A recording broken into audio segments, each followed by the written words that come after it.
Isa-taona rehefa ankatoky ny fankalazana ny fetiny reny dia misy ny hetsika Bazar des Mamans karakarain'ny AAM na ny Association Accueil Madagascar. Amin'ny faha-20 ny volana May no hotanterahana izany hetsika izany eny amin'ny espace d'Iratsiadana. Efa misokatra kosa ny fisoratana anarana eny amin'ny magasin d'Orel Café de la Gare Soarano ho an'ireo izay te hanofa trano eva mandritra izany hetsika izany araka ny fanamariana izay noentin'ireo mpikarakara. Dia ny Association Accueil Madagascar na AM zany dia mametraka ho zava-dehibe ny toerany reny indrindra eto amin'ny firenena ary amin'ny fianakaviana. Ka anao zany ny Association Accueil Madagascar hetsika goavana amin'ny 20 May 2024 ao amin'ny espace d'Air.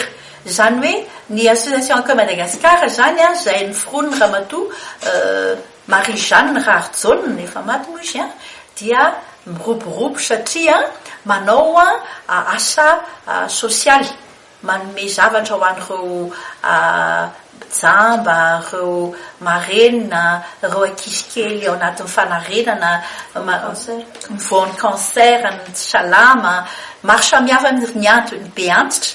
Dia zay zany manao hetsika amin'ny 20 May io mba ahafahana mahazo vola. Zany hoe mba hanampy amin'ny œuvre sociale dia manao location de stand dia manasa antsika zany mba hiara hiasa aminay hiara fanometanana mba ahafahantsika mametraka zany hoe fihavanana malagasy. Dia izay ny soatoavina goavana izay voizinay Association Accueil Madagascar. Zay zany dia miara-miasa akaiky amin'ny sehatra rehetra international satria interclub féminin izay misy an'ny Wednesday Morning Group, Sor Optimiste, Inner Wheel, miara-miasa amin'ny mpitarika vehivavy ao fitondrana koa izay Ramatoa fantatsika WMG, Wednesday Morning Group ange zany.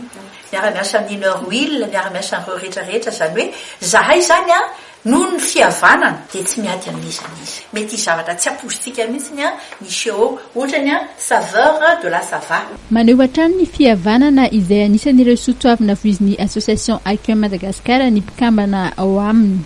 Ireo izay tonga hitsidika sy anjifa mandritry ny hetsika Bazar des Mamans dia mitondra ny anjara birikiny amin'ny fanatanterahany AM ireo asa sosialy samihafa ho fanampiana ireo marefo na izany ireo ankizy voan'ny homamiadana na ireo be antitra na ihany koa ireo manana olana ara-pahitana sy ara-pandrenesana.